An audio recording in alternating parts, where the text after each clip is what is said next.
Auzubillahiminashaitanirajim. Bismillahirrahmanirrahim. Assalamu alaikum and a very warm welcome to World this morning. I'm your host Hajra Satti. Juma Mubarak to everyone who is watching out there, and I'm really glad that I've been joined by my wonderful co-host who happens to be Muzammil. Assalamu alaikum Muzammil, and thank you so much for joining us. Wa alaikum assalam Hajra, such a great day. Good morning to you as well, and assalamu alaikum Pakistan. We are back with another episode of World this morning. Right. And we've seen that how wonderful Islamabad has turned out to be, because whenever we are hosting some guests, so we do see that the preparations and the streetscaping has stepped up their games, and Islamabad has become a really, I mean, it's we also saw this in Shanghai Cooperation Organization. When we go all out, Pakistanis, we love to go all out for our guests, and GIANI is in our blood. And we were receiving the President of Turkey, Mr. Tayyip Recep Erdogan, yesterday, and we went all out yet again with cultural displays. There were dances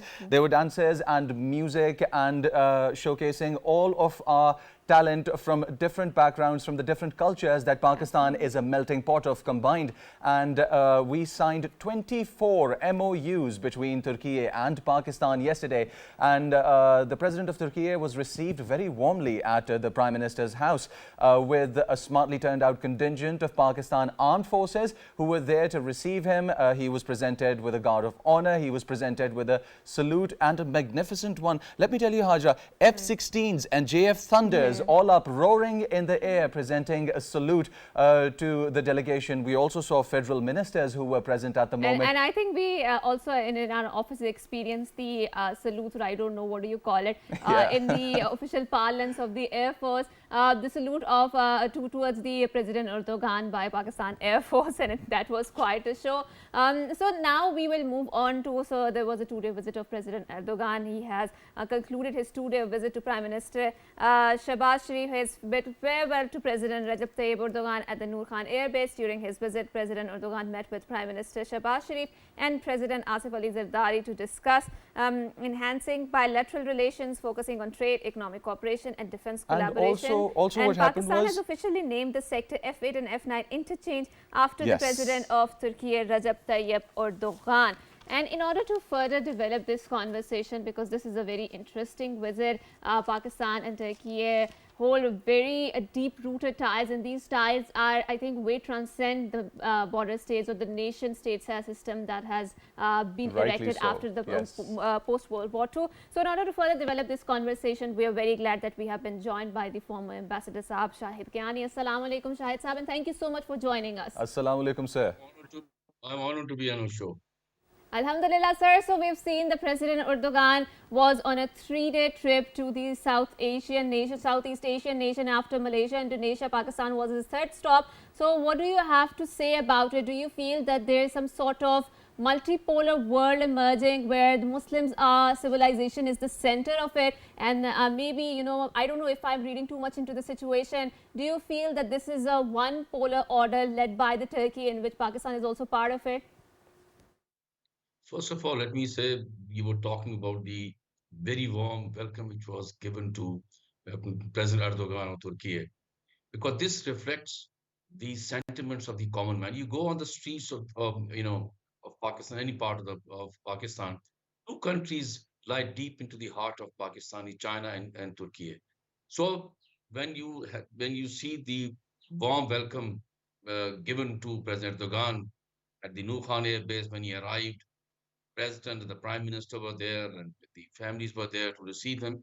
This is this reflects the love and affection which the people have for the President of Turkey. As he concluded the visit, this 2 days visit, you look at it. Not only the agreements were signed. Look at on the floor of the business forum, the President of Turkey, he reflected what people of Pakistan always been saying. What injustice have been done to the people of Gaza, and then he talked about talking to Afghanistan to stop the terrorism which is going on across the border. These are two very important things which he talked about, and that is what Pakistan has been saying all along. So our feelings resonate with the people of Turkey, and this is what the President of Turkey has done. And we have been enlarging the relationship between Pakistan and Turkey for the last now many decades. The another very important thing is that the Prime Minister of Pakistan, Shahbaz Sharif, has has created a very close rapport with the President of Turkey, and that is what has been reflected in this very short visit, but a very substantial visit. Right, and sir, I would really want your comments on a new world order that is emerging, and we are seeing that our global world is transitioning away from the unipolar world order towards a multipolarity. There are lots of international relations scholars who are contemplating over this. There are lots of polls that are emerging within the world. Do you feel, what do you feel about Pakistan's representation in the different polar orders? Do you feel it is necessary for Pakistan to have it? And Turkey is one such pole that is being represented in this multipolar world order. What do you have to say on that? The last 1 year, if you look at it, the amount of the international visits which have taken place to Pakistan, right from the Malaysian Prime Minister, the Saudi Business Forum, then the SCO summit itself, that shows the importance Pakistan it has developed in the last 1 year. Yes, with Turkey, two very important Muslim countries, each has its significance, and that is what you are very right, multipolar world, and these countries represent the best of the Muslim world, and that is one of the reasons that if you look at, as I said again, the statement which have come out on these forums in Pakistan, that showed that yes, it's not only one polar, but this multipolar world, this Muslim global order which is coming around, this is also very significant. But the important thing is, sir, we trust that Pakistan also becomes economically strong, so that we represent the best of the Muslim world. Let's hope that as this journey continues, the another multipolar world, Pakistan also emerges as something which supports the best of the Muslim world. We are seeing Pakistan and Turkey standing shoulder to shoulder on almost every front. But the cooperation in regards to counter-terrorism missions and also the cooperation in maritime security, we are building Milgem-class corvettes with Turkey. Our navy is getting stronger day by day. How does the world view Pakistan-Turkey relationship in this regard? Well, again, say to you very frankly that among the Muslim world, people admire the relationship which are developed, especially in the economic and defense field. We have just stated Pakistan's Turkey defense cooperation for the last now many years has expanded and enlarged. And naturally speaking, if you talk to any person in the Muslim world, they admire because you are becoming independent. At least these two countries are sharing defense, whatever the best in the defense field. You talked about Navy. It is also in the Air Force and in the Army. The defense cooperation has enlarged, and you're becoming independent. You're becoming less dependent on the Western world, because the problem with the Western world is that not that no, we don't appreciate what they're saying, but at the spur of a moment, they put sanctions or they stop the defense cooperation. But here, if you look at it, in Turkey and Pakistan, the defense cooperation is enlarged. So we are becoming gradually more independent. And that is what the Muslim world wants, or people or the country which sympathize with Pakistan, they admire this progress. With the admiration that we're getting from the OIC and the SCO countries regarding Pakistan and Turkey cooperation and partnership, amongst the 24 MOUs that were signed yesterday, we also saw some industrial estate agreements that were exchanged between Commerce Minister Jam Kamal Khan and Commerce Minister and the Industries Minister from Turkey. We also saw our Defense Minister, Mr. Khwaja Asif, exchanging MOUs with the Defense Minister from Turkey.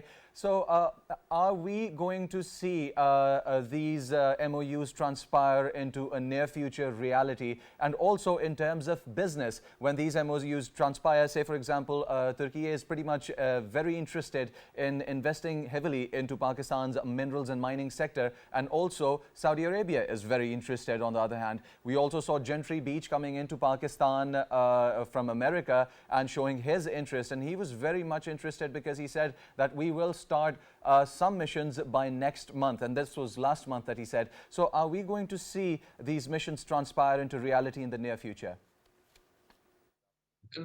I also hope, I pray, because there is in all developing countries, the what is lacking is the follow-up. If you have the MOUs, they need to be followed up, they need to be put into practice. This is extremely important. The second thing which you talked about is the Pakistan Turkey, economic cooperation. Important thing is that the Turkey. There are about 8 very important big Turkish companies which has invested in Pakistan. Let's hope that these MOUs which have been signed are implemented. Another important thing which is the basis for any investment in Pakistan is a political stability. I hope that all the political parties, you know, uh, are unanimous that there will be political. Once there is political stability, there will be economic vibrancy. So let's hope. You talked about how many the sectors in which they want to invest in Pakistan, mineral sector. It is this. There is a huge number of minerals which need to be exploited. But the important thing is the focus, and then the whichever government comes, it should continue with the policies of the previous government so that it gives strength to the future investor. Let's hope it is done. Right, and Ambassador Saab, so now I would want to expand on a very important aspect of Pakistan-Turkey bilateral relationship, and that too in the defense cooperation, and that is the cooperation with regards to development of the drone. And we know that Turkey has a very successful drone program by the name of Shab-e-Barat drones. So how do you see this development whenever we talk about the 5th generation warfare? Do you feel that it is an essential development, and Pakistan should go ahead with this program, and how will it make Pakistan secure against the threats that we perceive or that are already there whenever we talk about 5th generation warfare? The latest, the latest, I will not call it a weapon, but latest technology in drone is extremely important in surveillance, in trying to preempt any attack on the borders of the sovereignty of Pakistan. So drones are very important, and I think we have in Pakistan there is no dearth of what you call people who have this knowledge. But the most important thing is of transfer of technology. And Turkey has gone far ahead of any other Muslim country. And let's hope this technology is also transferred to Pakistan, and Pakistan gets enlarged its what you call security by the development of drones.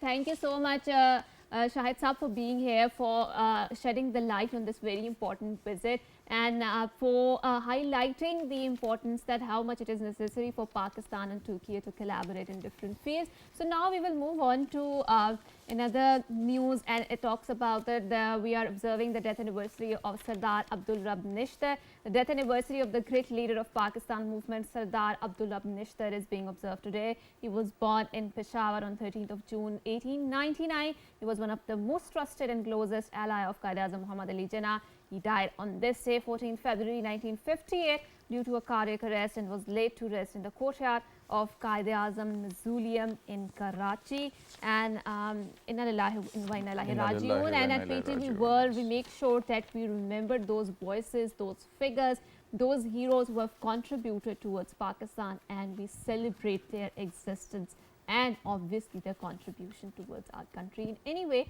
and in any form possible. So now we're going to talk about a very interesting topic and a very interesting news development that is regarding the Shab-e-Barat. Yes. Right, and Muzammil, if you want to take the lead, why don't you go ahead? Pakistan is observing. Well, Pakistan is observing Shab-e-Barat, and also Shab-e-Barat is one of the most special nights in the Muslim history. And with this, the Shab-e-Barat, a night that is full of blessings and forgiveness and mercy, it was observed yesterday across the country with religious zeal and fervor. Yesterday night, we saw that Muslims gathered in big flocks across all the major points, Faisal Mosque, or be it mosques in Lahore, mosques in Peshawar, mosques across the country, and also in the region. Special gatherings including Quranic recitations, sermons and prayers. They were also held in mosques and on other institutions to mark this occasion. Scholars and clerics delivered sermons. They highlighted the significance of this night, which is considered a time for seeking divine mercy and forgiveness.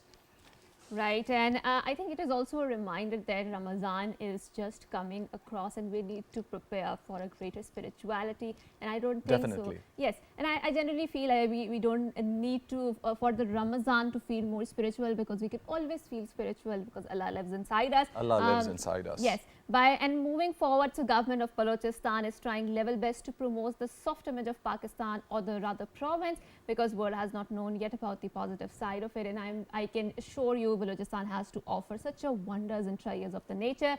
Media often talks about that obviously Baluchistan is not a safe space, but I think our government is very successfully discarding and deconstructing this narrative.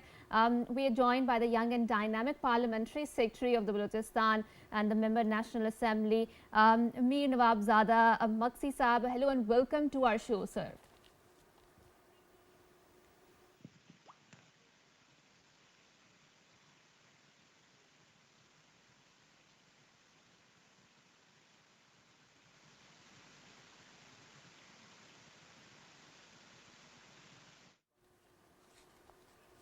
Right, and I've been to Baluchistan. I was born myself in Quetta, so I have lots of strong. You were born in Quetta? Yes, I have lots of strong affiliation with Baluchistan. Baluchistan has immense opportunities to offer, and there is a whole propaganda going up against Baluchistan. You know why? Because when Pakistan will succeed, and Pakistan is succeeding, the enemy would want to hurt the jugular vein of our success, and that is Baluchistan. Right. We are seeing Gwadar port transpire there.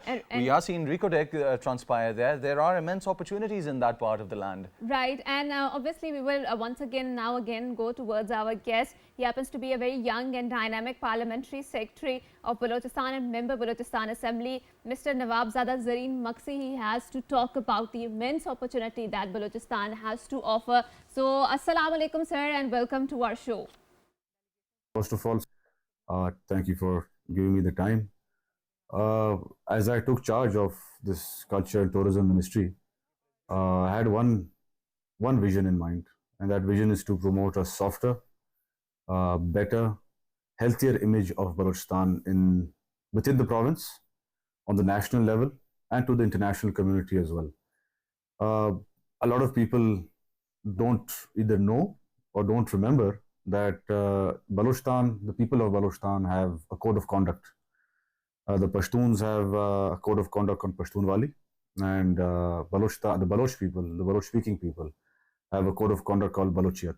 Is that we have a very solid code of conduct, and I think we've forgotten that, and it's time to bring the positive things back in this code of conduct into this era. So my vision has been to help this softer image of Baluchistan, to promote it, to welcome people as much as possible across the board, locally, nationally, internationally. Come, this is your Baluchistan, this is my Baluchistan, this is your second home, this is Pakistan. So this is my vision, and this upcoming talent we have, this youth bulge we have in Baluchistan, 65-70%, we must tap into it. We have several upcoming people who are not given the support, and they can be success stories for Baluchistan and Pakistan. You have, fighters like Shahzad, you have rappers and artists singing, Kafi Khalili, and you have many other people who are upcoming, and we need to give them that support. And that's the second thing. And the third most important thing, in my opinion, and in part of my vision, my goal, is that this upcoming generation, this youth, we must inform them of their history, the correct form, the correct version of history. And we must teach them that Balochistan is not what this propaganda or this agenda that's being followed and brainwashing that's been happening to the youth of Balochistan. that must be resisted as much as possible. The true form of history, the code of conduct of the Baloch should be taught to the youth of Balochistan. We have a coast of 750 kilometers. My constituency, Jam Saab's area, Jam Kamal's area, is one of the most beautiful areas I've ever seen in my life. Starting from Gadani, then we have Miani, then we have Sonmiani, we have Dam, we have places like Hingol, but on the coast we have Kun Malir, we have Malan, we have Ras Malan, and it is beautiful. I can guarantee you, if you promote this the correct way, we can make this $1 billion industry. So we have several locations. We must develop them. We must show the people, international community, national community, this is a safe place, and actually show and implement that it's a safe place, not just verbally. All right, Mr. Nawabzada, thank you for providing us with the details and also letting the people know what a gold mine of culture, what a gold mine of opportunities the great Baluchistan is. And Baluchistan is a part of Pakistan. Pakistan will develop Baluchistan. Baluchistan will develop Pakistan in return. And any news, any propaganda by the enemy that is being propagated is not only fake, but is coming out to the people as fake as well. And with this, Hajra, I would like to bring up something which will crack our viewers up. Now, guess what? We are used to electricity outages all over the world, but electricity outage because of a monkey. A causality, exactly, and that's a very funny causality. So why go A ahead. monkey caused a nationwide blackout in Sri Lanka after it came into contact with a high-grade transformer near Colombo, leading to a system imbalance. Now, I feel really, really sorry for the monkey in this regard, though.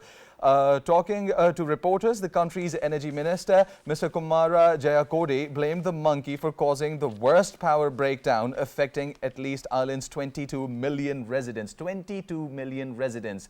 And a monkey was, as you can see on your screen now, these funny little creatures. With this, we are now going to move... So, Muzammil, you know, what do you think should be the punishment for this monkey? Punishment for this monkey, I think we should show them more love.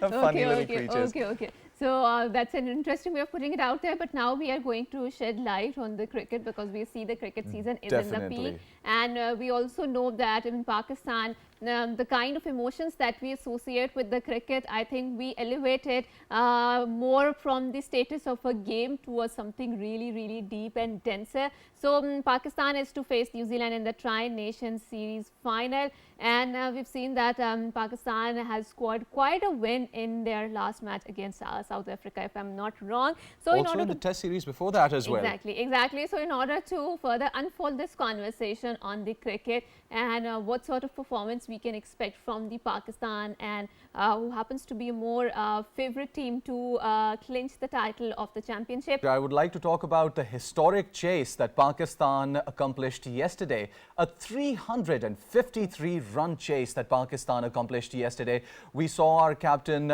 going down on his knees and thanking Allah subhanahu wa ta'ala for this historic win, and also the number of wickets by which we won. It was a difficult target. It was a big target to chase, but we did it nonetheless. And this win was crucial for Pakistan because of the final that we were going to step into. And on your screen, we can see our bowlers performing on the pitch.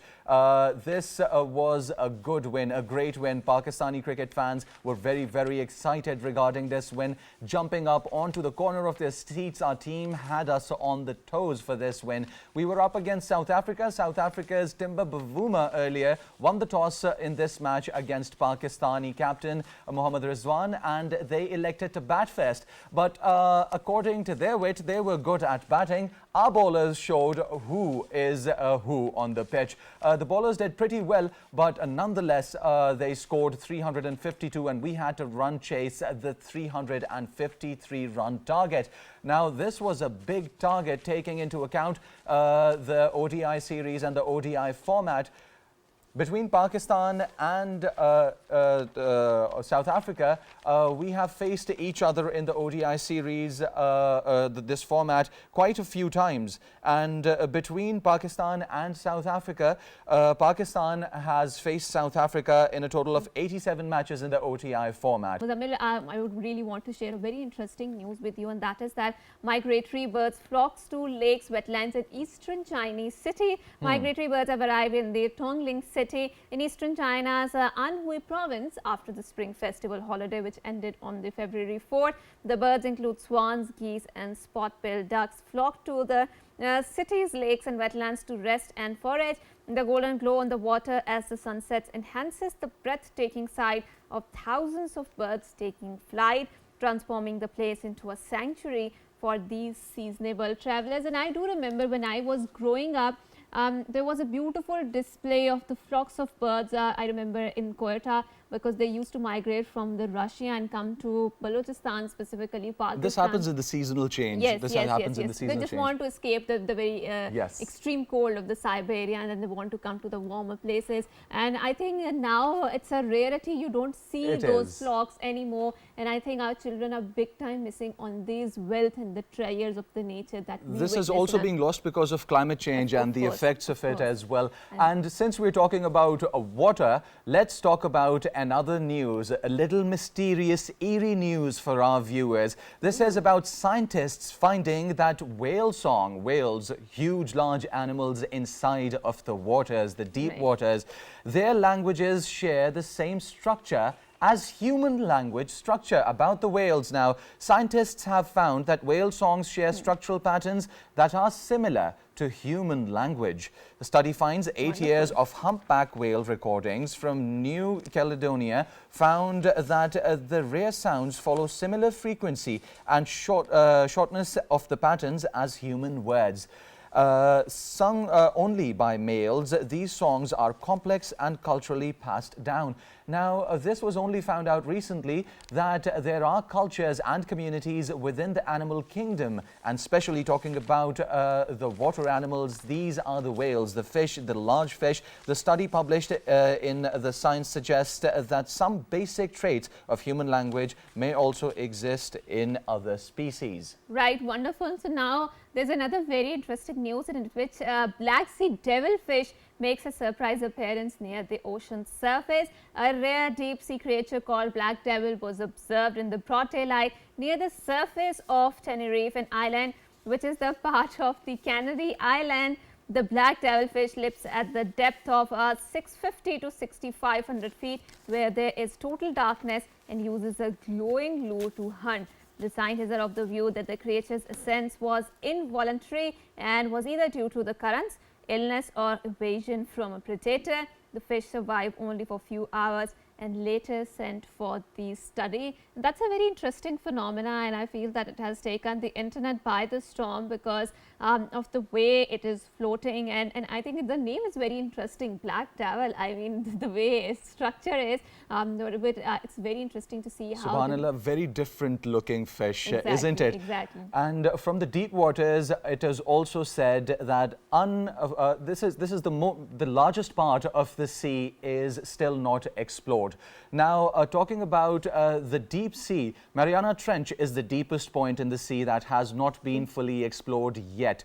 The science has progressed, engineering has progressed. We have been able to send multiple submarines down there, multiple submersibles down there. The unfortunate accident of the deep submersible by Ocean One, I guess the company was where it imploded and the people inside of the submersible passed away. But the deep sea is a mysterious place and it has not been explored fully as yet. And also a part of information for our viewers. As the water column increases, the water in the deep sea turns into jelly. So when people go down there to explore the deep sea, you see lakes within the water. And also, what we are going to talk about is the travel And when it comes to travel, China has launched silver trains to boost senior tourism. Talking about senior tourism, people in the last years of their lives, or people who are old, like to travel, but unfortunately their careers, much like yourself and mine, our youth is taken away by our careers most of the time. But I would see, still invest in having these experiences and traveling. I don't think so that anything can actually come, because whenever you're investing in experiences, you are making memories, you are learning so much valuable thing, and I don't think so any money, any other thing can give you the same quality. So Muzammil, why don't you tell us about this very interesting news? Yes, right? And China is launching over 100 silver trains. These silver trains are specially focused towards boosting senior tourism, and all of the experiences within the train are designed in a way that they would facilitate the senior tourists who are looking forward to the travel. And China is launching over 100 silver trains to cater to its rapidly growing senior population, which is the time and the resources that are being invested are specially focused towards this. The initiative, which is supported by Chinese Ministry of Culture and Tourism as well as China State Railway Group, among other, aims to enhance the railway services by reconditioning existing trains to ensure that comfort and accessibility for senior tourists is provided. And these visuals on your screen are from the senior tourists who are touring around China, the beautiful landscapes, and you can see the happy smiles on their face. Pictures are being taken and people are sharing, as you said, rightfully so, the beautiful moments. True, and then the experiences is something that you need to invest because it is going to bring you a lot of knowledge, a lot of beauty, and a lot of the new jargon, the modern jargon, that is that living in the moment sort of thing. Living in the moment, yeah. Yeah, so now we are going on a short break, and after we come back, we have an interesting discussion lined up. Don't go anywhere. Good morning. Stay tuned.